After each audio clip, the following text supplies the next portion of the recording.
A suspended Newark High School band director pleaded guilty today after admitting to having sex with a student. Anthony Miller also admitted to having inappropriate contact with other students. ABC 6 reporter Ben Garbarek was in court and tells us what was behind the plea deal. And we do want to warn you, the content is graphic. Miller's attorney says this was not a change of heart. He says his client was always planning on accepting responsibility for his actions, but today in court, prosecutors gave us a better idea of what those actions were. State of Ohio versus Anthony Miller. Miller calmly walked into the courtroom today before changing his plea to guilty.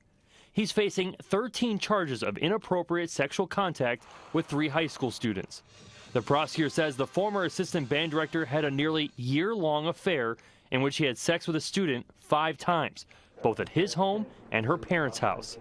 Prosecutors say the following school year, he started targeting other students. He then advanced to sending her nude photos of himself, including photos of his erect penis, and asking her to send him nude photos herself. The prosecutor says Miller would also touch some of his victims. On yet another occasion, the defendant touched one of her breasts and pressed up against her with his body, to the point that she noticed his erect penis pressing into her buttocks. By pleading guilty, Miller is admitting to all of these allegations.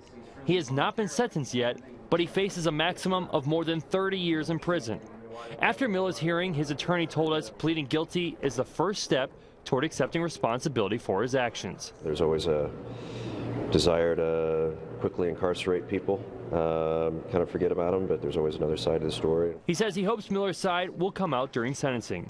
Miller will have to register as a sex offender, possibly for the rest of his life. Miller showed little emotion in court, but his lawyer says he regrets what he did. I haven't had a client show more remorse in 21 years. Miller is scheduled to be sentenced on August 15th. In Newark, I'm Ben Garbarek, ABC 6 News.